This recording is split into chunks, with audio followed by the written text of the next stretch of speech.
ডাকসু বিবি নুরুল হক নূর যখন হাসপাতালে কাতরাচ্ছে neurological disorder, হাড় ভেঙে চৌচির হয়েছে তার মুখের পাঁজরের, তখন ছাত্রদের উপদেষ্টা মাহফুজ আলম ঘুরছে দেশে দেশে। অবশ্যই উপদেষ্টা হিসাবে, মন্ত্রী হিসাবে বিজনেস ক্লাসেই ঘুরছেন, সেটা কোনো সমস্যা না। উপদেষ্টা এবং মন্ত্রীরা দেশের প্রয়োজনে সারা পৃথিবীতে ঘুরে বেড়াবে, সেটি ঠিক আছে, কিন্তু কোনো প্রকার উচ্চমার্গের এবং সরকারি গুরুত্বপূর্ণ কর্মসূচি ছাড়া সরকারি সর্বোচ্চ সুযোগ সুবিধা নিয়ে দেশে দেশে ঘুরে বেড়ানো অনৈতিক। আগস্টের যে চেতনা ছিল, আগস্টের যে অভ্যুত্থান ছিল, যে বিপ্লব ছিল, মাহফুজের ভূমিকা মাস্টার মাইন্ড হিসেবে ডক্টর ইউনূস পরিচয় করে দিয়েছেন। এ নিয়ে সর্বত্র বিতর্ক হয়েছে এবং সে বিতর্ক থেকে আমরা নিশ্চিত হয়েছি যে মাস্টার মাইন্ড বলে আসলে এই আন্দোলনে কিছুই ছিল না। তিনি হয়তো একজন ছাত্র প্রতিনিধি তার সঙ্গে উপস্থিত ছিল, তাকে সিম্বলিক ওয়েতে মাস্টার মাইন্ড পরিচয় করে দিয়েছেন। কিন্তু আজকে বাংলাদেশের যে পরিস্থিতি, সেখানে সামারি কয়েকটা কথা খুব স্পষ্টভাবে বলতে হবে। নুরুল হক নূর ফ্যাসিবাদের দোসর জাতীয় পার্টি সহ যে 14 দলের যে দলগুলো গণহত্যায় প্ররোচনা চালিয়েছিল, তাদেরকে বাংলাদেশের রাজনীতি নিষিদ্ধ করার জন্য সমাবেশ করেছিল, বিক্ষোভ করেছিল, যেটা তার গণতান্ত্রিক অধিকার, এবং পরবর্তীতে সংবাদ সম্মেলন করছিল তার অফিসের সামনে। সেখানে পুলিশ এবং সেনা সদস্যরা নির্মমভাবে তাকে পিটিয়ে মৃত্যুর কাছাকাছি পৌঁছে দিয়েছে।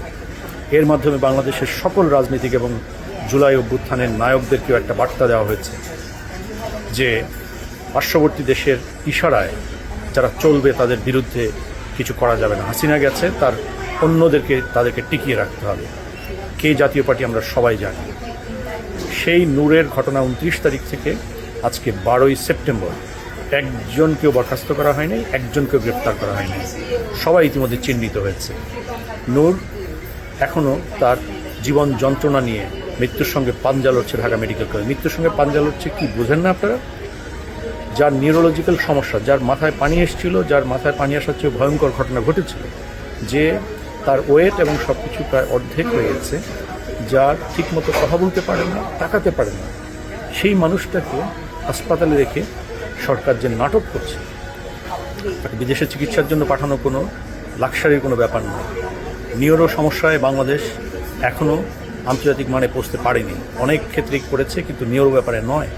তার মাথায় আঘাত, এই পর্যন্ত তাকে অন্তত 10-12-এর উপর আওয়ামী ফ্যাসিবাদীরা আঘাত করেছিল।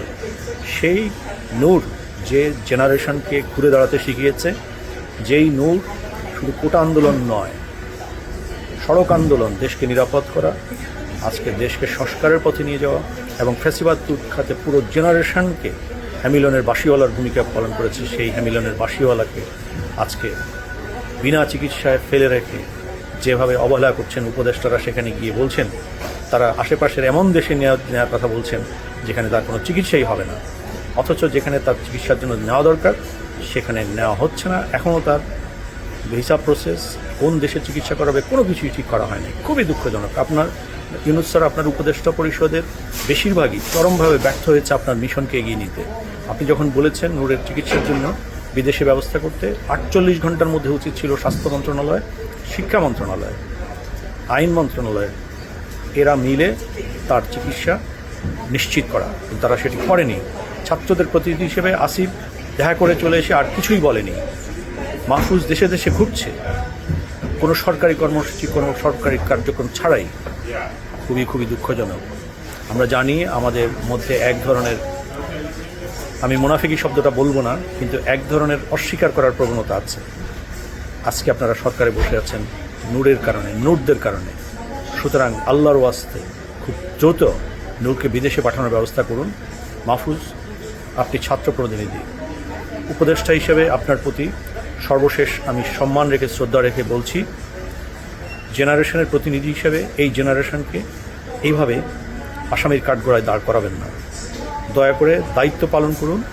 আগস্টের আন্দোলনের যে নেতৃত্ব দেওয়ার ফলে প্রতিটি কমিটমেন্ট পূরণ করার দায়িত্ব মাহফুজ, আসিফ তোমাদের, এবং মন্ত্রী হিসেবে আমি আপনাদের সম্বোধন করছি। এই সম্বোধনটি যাতে কোনোভাবে ফিরে না যায়, যাতে কোনোভাবে ফ্যাসিবাদ এই ব্যর্থতার উপরে তাদের বীজ রোপণ করতে না পারে, কোনোভাবে নূরদের চিকিৎসা অবহেলার শিকার না হয়, তার দায় কিন্তু অবশ্যই এই সরকারকেই নিতে হবে। ইউনূস স্যার, আশা করছি আপনি এই কথাগুলোর গুরুত্ব বুঝবেন, আপনার উপদেষ্টাদের অবহেলা ব্যর্থতা বুঝবেন, এবং নূরকে রক্ষা করতে করার ব্যর্থতা অন্য অনেক ব্যর্থতার চেয়ে অনেক অনেক ভয়াবহ। কারণ নূরই এই বীজ রোপণ করেছিল আজকে আপনারা যে সরকার চালাচ্ছেন। সব কিছুর একটা সীমা আছে এবং সীমা থাকারও দরকার।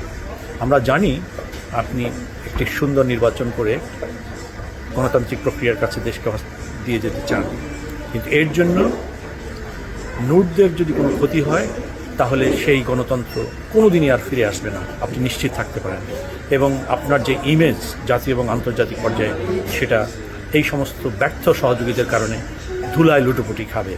প্যাট্রিয়ট কবিতার নায়কের মতো আপনার পরিস্থিতি হয়েও যেতে পারে যদি চেয়ে এইসব ব্যর্থতা চেয়ে থাকেন। দয়া করে মাইন্ড করবেন না, 1 বছর আগে আপনার জাতির আপনার প্রতি যে সর্বোচ্চ আশা ছিল সেটি কিন্তু আর সেখানে আর অবশিষ্ট নাই। এই জায়গাটি সংরক্ষণ করুন। ভালো থাকুন। নূরকে বিদেশে চিকিৎসার ব্যাপারে ডাকসুর নেতৃবৃন্দকেও অভিনন্দন জানাই। তোমরা এখন সে ব্যাপারে সবচেয়ে গুরুত্বপূর্ণ ভূমিকা রাখতে পারো। সাদিক কায়েম এবং ফরহাদ, তোমরা ডাকসুর নেতৃত্ব নিয়েছ। ঢাকা বিশ্ববিদ্যালয়ের আশা ভরসা, দেশের আশা ভরসা। তোমরা অবিলম্বে সরকারকে এই ব্যাপারে ব্যবস্থা নিতে উদ্যোগ নিতে বলো, এবং এই ক্ষেত্রে তোমাদের উদ্যোগের দিকে এবং উপদেষ্টা পরিষদের সকলের উদ্যোগের দিকে সবাই তাকিয়ে আছে। সবাই ভালো থাকুন। ইনকিলাব জিন্দাবাদ।